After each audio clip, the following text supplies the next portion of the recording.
Hey guys, Stealth here, welcome back to more Wargame Red Dragon. Today looking at a replay of a 1v1 that I played, a ranked match. I am operating here as Sergeant Major Blaine, who some of you might know. If you do, let me know down below in the comments. And the plan over here, much thanks to Blitz War, is to take Bravo with a very light skeleton crew. Make sure I have some defenses here along the road. Have ideally a recon tank over here in this tree line. And from here, snipe whatever comes across this field. And mostly force my way into Gulf. I want to try and get the buildings here. And I want to try and ideally get the buildings there so I can completely lock out Gulf. I'm operating as a Finnish-Polish motorized deck.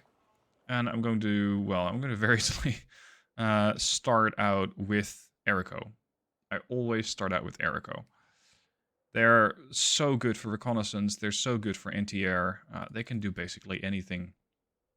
Have they weaknesses? Yes. They can get overwhelmed by infantry squads, and against stuff at range, they have a bit of a problem. Now, the opener that I have in mind is to get an MI8 with an Airco squad over to the flank. I want to try and get a Salamandra to the middle to do some early spotting to see what is going where, and then I can react to it a little better. Infantry CV in the Mi-17. I never actually bothered to put the command infantry inside the building, so that's something I still need to improve on with my micro. I'm opening up, and we have the Mi-17 from the CV moving towards Gulf. In case anything gets here quickly, I can potentially spot it with the Salamandra and take it under fire with the Mi-17. The rest of the column, XA-185KTs, an ITO-90, and a couple of XA-180s with Airco. More interestingly, the enemy has already decided to go with an opener into Bravo. Based on the number of units and the type of units, I am very quite confident that he is playing an airborne deck, which is interesting. Now over here I make a bunch of mistakes. The Airco over here that I dropped off in a panic should have been inside the building, which would have given them a nice damage reduction. And the same for the guys here. These actually are inside the building, but Mi-8s with those S-13 rocket pods take no prisoners. So these Airco die. The Airco over here have been able to hit the K-52, but weren't able to kill it.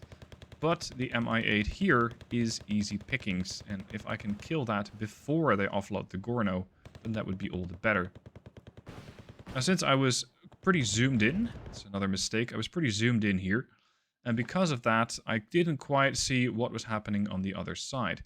Fortunately, not much. Yes, there is a vehicle that's getting blown up here with the VDV, so that's probably Siegert. There's a BTRD, a Strela 10M, and another BTRD. He has a skeleton crew on this flank, but I had fast moved everything towards there, which was a mistake, as my ITO, very pricey anti-air unit, you only get 3 of them at my veterancy level, was also rushing to the front line. So I catch this just in time before the VDV makes short work of it, and I tell it to turn tail and get the fuck out, because this is way too dangerous for the ITO-90. XA-180 with the infantry standing by, Yikari and the KT, so I have an autocannon. This is not something I at the moment really want to focus on, because I'm much more concerned about what's coming down here. We have more infantry coming in with the BMD-3 and the Siegert, so that's again VDV.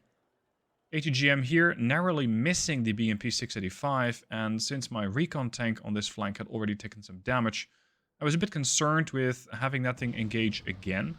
So I pull it back, but that thing being on rough ground does not make it any easier. Fortunately, airborne decks, especially USSR Airborne decks, get pretty shit anti-air. You get the Strela. He doesn't have any at the moment, so that's my saving grace at the moment. This is also a beautiful kill from the Salamandra. The Kokon M blew up the helicopter, and the Factoria were standing too close to it. So that's basically the entire middle done. Over on the right, I'm in control of the buildings for now. And thankfully, the Spike is capable of whacking some of the fire support vehicles / transports that these guys had.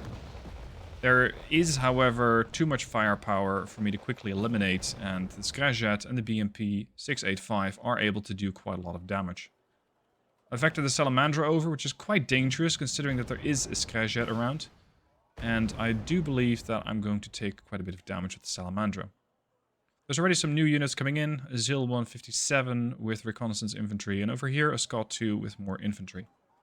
As for the left, not much is going on. I try to move forward with the Narrat0r. A bit of a half-assed maneuver because I don't have the fire support in position. Yes, I have my charioteers finally arriving, and I have some of the transports that I used for these, including a mortar. But outside of that, this is a bit half-assed. Although, considering what I know now, as I'm looking at the replay, I could have very easily pushed all of this stuff out. As for the right, we have an aircraft on their side going down quite nicely. That, I believe, is a MiG-25, although I'm not 100%. And that was trying to bomb out whatever I had here, as you can see with the clusters. Sissy team being deployed, as well as the Polish light infantry, which I expressly told to go here to deal with all these fire support vehicles. With those things out of commission, I'm hoping that taking out the VDV is going to be far easier. T-55 from here, more or less able to get a shot. And in case the K-52 decides to make a re-entry, I have the Airco still there, but they're out of Iglis. And I have an Ito there for backup. So I got an Ito there and I got an Ito here. And I saw too many planes for this to be just a random occurrence. There goes another 100-something points. He did manage to take out all of my Narrat0r, so that was quite the blow to morale. But I'm still here. I still have some forces, I can still hold that line. Whereas he lost another aircraft. It's pretty expensive. Now the VDV over here are trying to get back. They have absolutely no support, and the 685 is sneaking around. I had no idea that this guy was able to make it out. There's a Strela 10 coming in to make sure that I don't get free airstrikes on whatever units he has over there. This is what I meant with your NTR is pretty shit, because the Strela 10M against planes doesn't respond in time. And in a forest, that gets worse. Because in a forest, they don't have the line of sight. Now, as for the left, I'm trying to get my charioteers back. I'm trying to hold off until I have the forces here to actually go on the offensive. But I do have the Airco, which I dropped off over there, sneaking around and making their way into the enemy base. With those, I am able to find the CV. The question is, do I really want to give up my presence? Do I really want to make the enemy aware of my presence by killing the CV with the Airco? Or do I use them as an intel gathering unit? Because with those guys, I can see quite a bit. And even from here, which is very unsafe being out in the open, but I could see the Scrajat, I could see the Ural, I could basically see anything that he sends into Gulf. An even better position would have been here, so that I see everything that spawns in, and don't get detected myself. So, yeah, I wasn't quite sure what to do with that unit yet. Now, he had bought a CV early, the CV for Charlie, I counter with a CV for Echo, and I also get some of my base defenses in position. That BMP 685 is still there. Fortunately, it cannot see anything, because this thing has medium optics, and it needs to do a little better in order to spot my motorized stuff. But it is a risk, this tank. And I believe I can now see it. No. Oh, I was just out of cover, potentially. Anyway, the CV is right there. He's reinforcing this with the units that we saw pop in. There's another MI8 being dropped off, or MI8 being emptied. And he's preparing VDV, BTRDs, BMP 685 over there. Thankfully, nothing heavier. I was able to fix up my T55 as well, but it's still a concern. The Mi-17... These guys can't shoot each other. Well, the Mi-17 could shoot them. I do believe he becomes aware of the Airco, because he moved his CV after a while. You can also see me flanking here with the KT. I have options. Here's a resupply truck. At this point, I'm also bringing in the T-55 Recon for the middle that I just mentioned. And here is the K-52. Did he spot the Airco? No, he did not. What causes him... There. Yeah, he definitely knows that there's something here. Because he spawns in BMD-3s, elite, by the way, with infantry right there. Those are expensive units. And that means that he's taking that threat very seriously. So he knows that the Airco are there, which I kind of was worried about. I really didn't want him to. The K-52 is making its way to a safe distance because he probably knows what these guys are, as opposed to just thinking, oh, this might be some other unit. The CV not actually moving, but it has a move order, so it's stuck in the mud. And that means Delta is temporarily uncapped. He cannot use his base. 185 KT, trying to get a move on. I'm still fighting over here in the forest. This is something that these Polish lights don't do very well. Fighting off enemy VDV, even though they have building cover. But thankfully I have my mortar from over there, and I'll eventually buy another one over there to assist with that. So this guy over here was here way too long. I need to block off that area with more infantry. Here comes the KT. Are they aware? Yes, they are very well aware of the KT. And the Erico, sadly for me, I wasn't aware that these guys were detected. And because of that, I actually don't enable their weapons well enough in time. So I could have killed that MI8 pretty easily, which would have been the same price as the unit itself. Although, with the information and the distraction that this unit caused, I'd say it was already well worth the unit cost. Now over here, I have another unit group coming in from this guy. Once again, VDV and Scrajet and the Hawk neutralizes most of his forces, leaving just a couple of VDV and one Strela. Still, I wasn't quite sure what was out there. One of the skills that I still really need to work on in 1v1 is my ability to count units. Much like you would count cards, what have I killed? How many points has the enemy lost? Something like that during the middle of the battle, when I'm also trying to manage other stuff, is something I struggle with a little bit. So, had I known that he probably would have lost a bunch more, I could have even pushed the VDV with the Sissy team. And I could have neutralized this entire flank and locked it down. There's a recon tank here or here, and you shut down all the reinforcements. Speaking of shutting down, my incursion in Delta has been completely neutralized. He has 2 BMDs over there. Interestingly, I think that it was either the 185 KT or the Erico itself were able to take out the occupants of those BMDs, because the VDV are nowhere to be seen. Over on the left-hand flank, we got VDV coming in. I am countering with Erico, sorry, with Ranico. He has more VDV and he's resupplied his entire battle group there. That too is something I need to work on, because that too was entirely preventable. Now, because I'm at a steady +1 and encroaching on his score, he calls in another CV, as well as anti-air infantry. I wasn't using a lot of aircraft, except for here with the Hawks. But when I saw when I saw anti-air pop up, so that's radar guided anti-air, I decided against moving further with the Hawk air attack. But I had something else on my mind as it was, because he was pushing across with VDV-90 as well as BMP-685.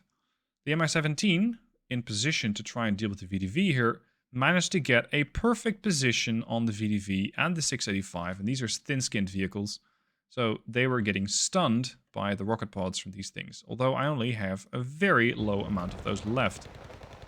But they give me a little bit of time to try and get more units.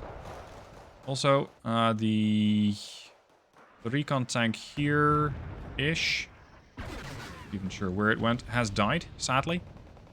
So I don't have a recon tank here at the moment, but I believe that there is another one. Oh, there's another one coming in fairly soon. I've also taken this thorn out of my sight, this 685, and I block off the area with a 185 KT and the Ranico. Oh, sorry, no. Where are they? Sorry, I'm drawing a complete blank. The other Ranico, or the other Yekeri. Yeah, there you go. Jesus, I'm sorry.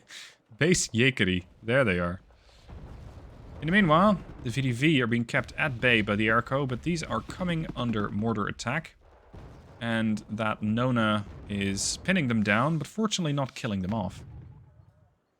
T-55 here, in position to try and assist / shoot anything that moves. You can see here the Hawk comes in again. The Strela does not get range, and the other one's still moving to position. So again, he loses more units over there. To defend my middle area, I have the Erico as well as a ROM. I have an Ito there, and I have another Ito here. So, as I was suspecting that I was fighting an air deck, I decided to bring in a bit more anti-air than I might normally do. But he was getting so reliant on his planes that I thought bringing in more firepower to deal with his planes, and thus mostly neutralizing his deck, would be the better choice. Another airstrike, wiping out more VDV, and the Scrayjet is empty. He effectively is attacking with 1 Scrayjet and 2 Strela. That's it.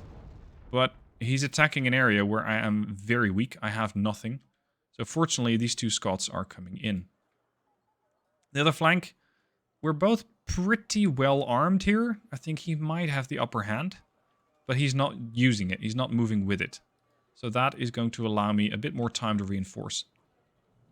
More Hawks coming in. Quite dangerous now that I look back on it. But I do a couple of bombing runs because I was expecting a bit more VDV. And yeah, I don't actually hit anything. Seed comes over, but it's an airborne deck. It doesn't have any radar guided anti-air units. So the Seed flies out, but it does manage to drain a few more of the anti-air missiles. Oh, by the way, it's a Strela 10M and it's a Strela 1M. I didn't even recognize that. My bad. In the meanwhile, I have the Mi-8P that initially dropped off the Aeroco off on the flank. And I'm going to try and do a little harassing over here, see if he's paying attention. In retrospect, I could have probably attacked here, although that Strela 10M would have made short work of it. But now it's the Ka-52 that takes it out. Still, I don't really need to attack because I'm at a +1. It's going to be not impossible for him to get Bravo, but I have a few more units there. It's going to be, for an airborne deck, I think, pretty difficult to get Foxtrot. Yes, you could put a CV in there, but that's about it. Pushing out through the open against a recon tank is tough, especially since I have 2 Itos on flanks, which can very quickly maneuver into a position from where they could assist against a helicopter attack, for example. Now here comes a clever strike package. It's a MiG-23 ML fighter, an Su-24 seaplane, and a MiG-25 RBT. Initially, I thought, you're going to try and kill my recon tank, this one, because you're trying to make a move with the BMD-3s. No, he was not. Okay, is he going for the other recon tank? No, he isn't doing that either. Well, shit. He is going after the Ito 90, because he saw the Ito 90 shoot the MiG-23 ML and potentially the Seed aircraft as well, but of course these things are not susceptible to Seed. These are. So the MiG-25 RBT drops its very dangerous payload. I try to maneuver the Ito out of position, but end up driving it right into the target, and that is my anti-air out. This guy escapes with a slither of health, but it escapes. And then meanwhile, the MiG-23 ML is what I'm trying to kill with the Aeroco here, but there too it moves out of range. Oh, and for good measure, they also took out the ROM over there with the Seed aircraft. So my anti-air has been basically reduced from 3 units to 1, well, 2-ish, if you want to consider the Aeroco as an anti-air unit. So my capabilities to do damage with that against his planes has been severely reduced, although his planes have also been severely reduced. They don't have as much firepower left, because they were either taken out or heavily damaged. I decided to make a little exchange here, the Sissy engaging the Gorner-Strelke. I was wondering what he had over there, because I was suspecting that it was weaker than I thought it might be. But since the Gornos were clearly winning this fight, I decided to pull the Sissy back to my town, where I have a lot more forces. Well, where I have a lot more forces now. And now I suddenly don't have that many forces. Fortunately, there's not too much coming in. It's just 1 more squadron of VDV. I can survive that. Once again, a Seed aircraft flies over. The Aeroco engage it and do damage, and it's immediately ordered to evacuate. Over here we still have a MiG-23 at extreme altitude. What is that altitude? It's like it's trying to evacuate. Look at it. It's not evacuating. It's not crashing either. What is he doing? You're a fighter plane. You're not part of SpaceX. What are you doing? He's doing a suicide burn as well. Or he's going to have to do one in order to pull up. Pull up. Terrain. No. And once again, he flies up, but this time takes a missile from the Aeroco over there as he's trying to take down my Seed aircraft. I think that might have been the reason. He was trying to chase down a fighter or a plane that was evacuating. But that was still a bit weird. Anyway, Gorno and VDV over there. And with all the build-up over on the left / the inactivity, I'm kind of expecting something to happen here in a while. But here too, in the middle. Now this was a good attack on his part, and I should not have taken the bait. There was a Factoria over there and a Gornostrelki over here. I was going to have to expose the side armor of one of these recon tanks to something. And I lose one of my T-55s. I should have had them not so much here, but maybe here. So that I could take out the Factoria together with 2 recon tanks and then move here and take out the Gornostrelki with 2 recon tanks. Again, a Hawk flies in, dealing damage and eliminating the VDV.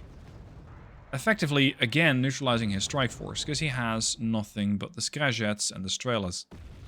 The Mi-8 over there takes some missiles from the Aeroco, which I brought in to assist with air defense, because I recognized that over here I had no air defense. And then he makes another move.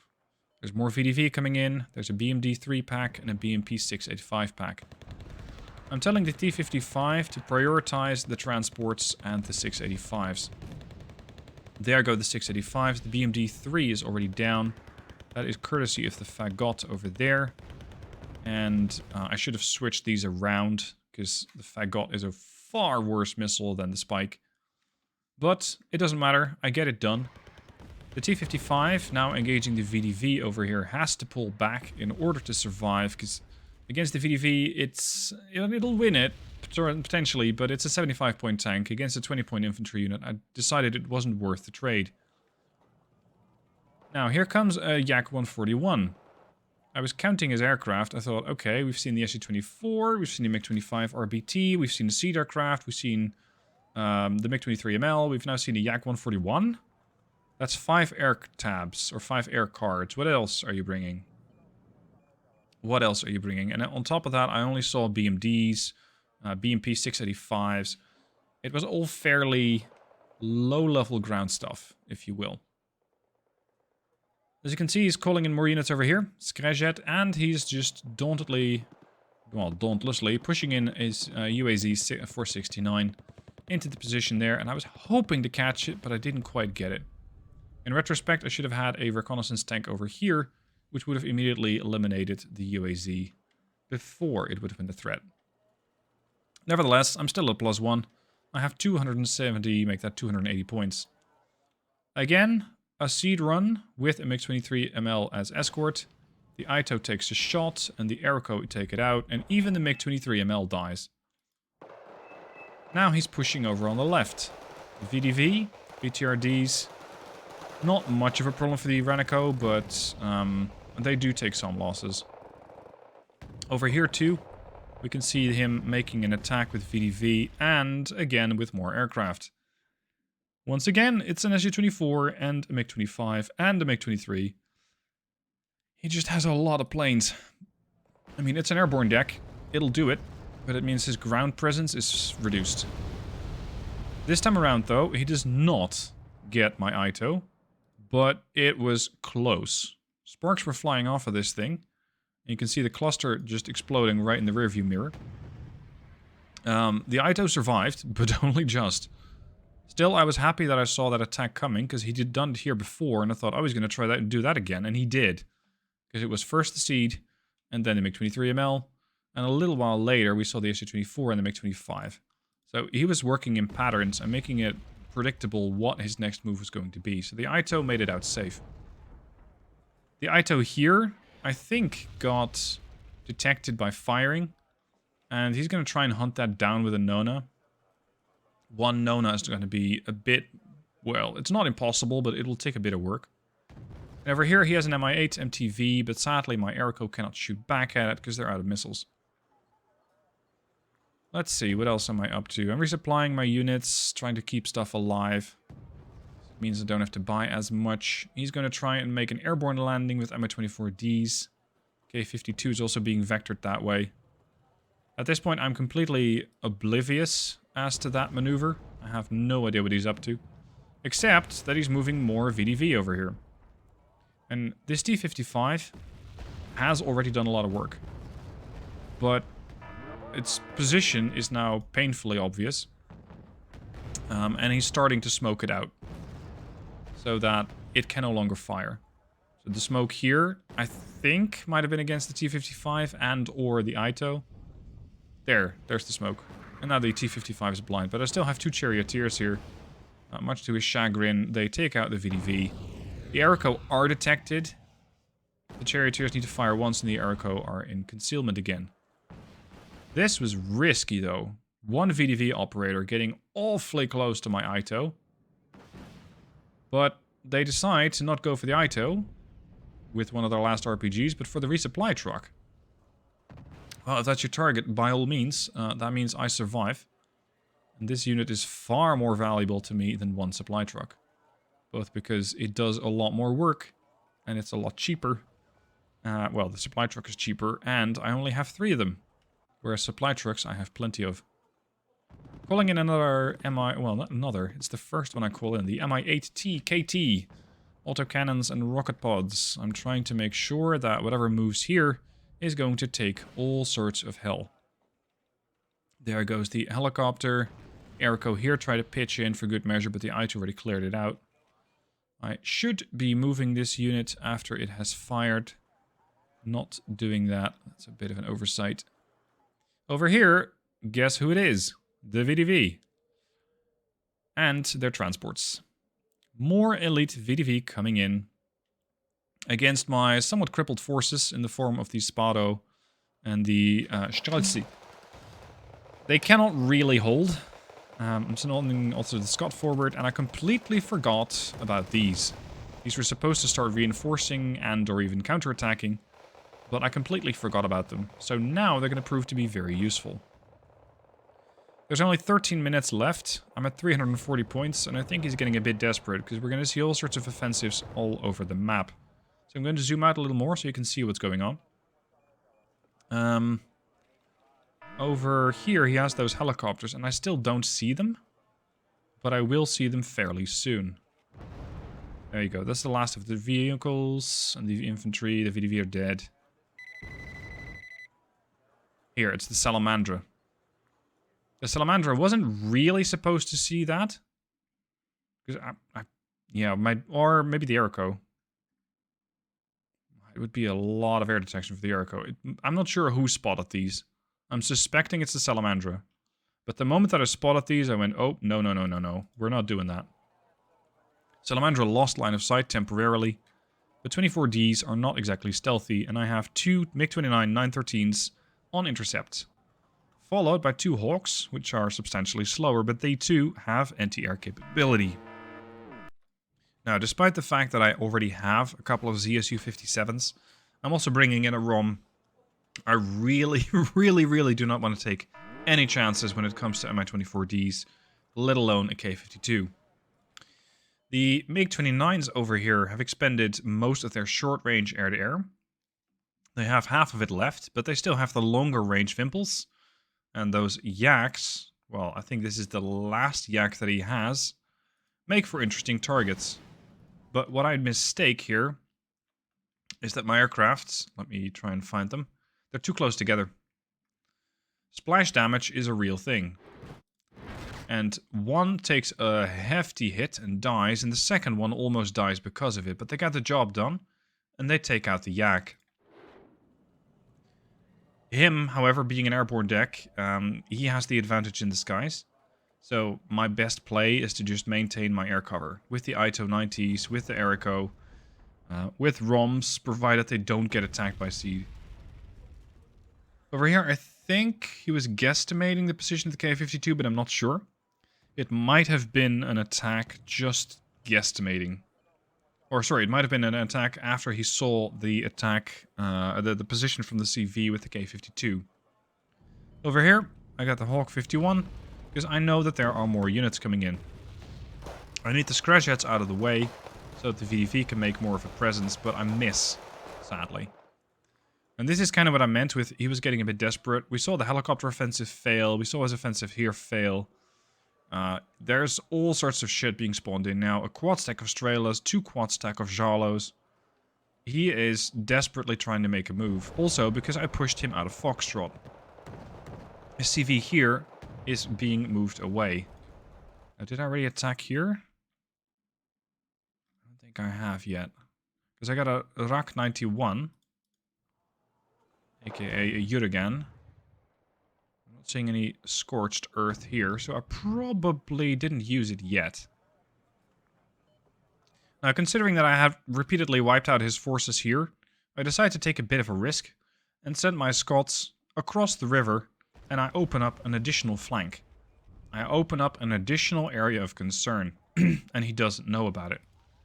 So that allows me to potentially hunt down the CV in Charlie. In the meanwhile, the area here has been cleansed, there is no more VDV around. His ability to bring the CV back in is limited. And over here I have a T-55. Should have had two, I only had one. Should have had two, because this one could have been very useful. And the BMP 685s take out my recon tank. And look who it is. There's another high-price helicopter coming in. The Mi-28. Now the Airco still have all of their Iglas, and I'm only allowing them the Appalachian. But I thought, you know what, this is such a high-value target, this needs to go. So I decide to sacrifice the Airco, and I take one missile shot at the Mi-28, which takes a lot of damage, but does not die. The Airco fire again and miss very closely, and that is when this thing fires back with its 122mm rocket pods and kills the Airco. In the meanwhile, a bit of a miscomm with my own forces here, because this is the attack from the Jurgen and the Scots. They happen to be arriving at the same time. But with the Scots pushing the CV out, well, I'm not sure if it was the Scots, but I think it was the Scots that he reacted to.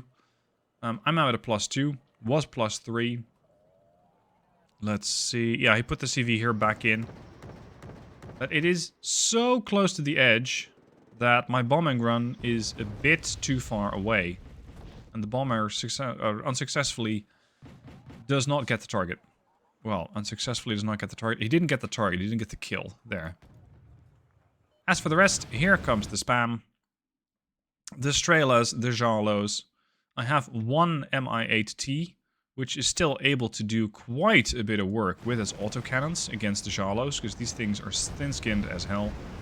The Strelas, of course, have no problem taking that out, but I have a lot more forces. I got the Mi-17s, I got the Yakri, Spado, I got the Scots, I have the XA-185 KTs that dropped off the Yakri. I pulled these back pretty much for this express purpose, because I was worried about something like this. Mi-17 stuns everything, XM-185 KTs kill everything, and at this point I am still at a +1, but he still has that. He's also pushing over here, which is something I saw too late. So if you zoom out, you got an offensive going on here and there.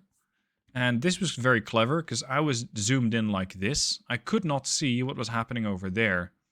I did not see the warning on the minimap. I was just too focused on what he had over here and what I needed to do to kill it. And eventually I even end up capturing a Ural. And then I spread my attention back to the other sides of the map. Another Hawk run kills a bunch more VDV before they become too much of a threat. Or at least that was the plan. But the BMD at least dies. I have the Mi-17, I got another Hawk, and I can very, very swiftly clear up everything. His Strela 10M, I don't think it did much, and at this point it won't do anything either, because it's out of fuel. And you can see that his forces are completely gone. He has one Strela, one Igla, two BMPs, another Igla, an Mi-28, and a scattering of one infantry unit, a Skyjet, and a Strela. Versus my, well, by contrast, fairly sizable army. At this point I start sending the Scots forward to try and hunt down the CV, but it really doesn't matter. Because in a few more moments he is going to surrender. Mi-28 trying to, not really sure go where. And this sealed the deal for me. This is an airborne deck because he has 6 playing cards, not 5. 6 playing cards. And I'm not sure what the PU is supposed to do. Maybe turn down the level of Hawk flights that I was running. I'm not sure. At any rate, I'm at 453 points, +1 still. And I'm still trying to get rid of the CV here. I could have attacked again with the Jurgen/the Rak. But it doesn't matter, because I get the job done. And thus, Sergeant Major Blaine wins with 3,285 points versus 1,800 on his side. Now, credit where credit is due. He was playing an USSR Airborne deck, which I think is a very difficult deck to play. On this map, it might have worked, but it's a difficult deck to play. And what also helped me a lot is that I got coaching from Blitz War. We went over units, we went over positions, especially for this map. I even turned it into a video. All of that stuff helped me to really figure out where stuff was supposed to go, how I was supposed to use these units, and how I could win the battle. I hope you guys enjoyed it. Let me know what your thoughts are down below. If you want to use the deck, it is in the description. Copy it, paste it, adjust it as you see fit. And, well, I hope you guys enjoyed the video. Thank you for watching. Hit the like button if you haven't already, and I'll see you soon for more videos.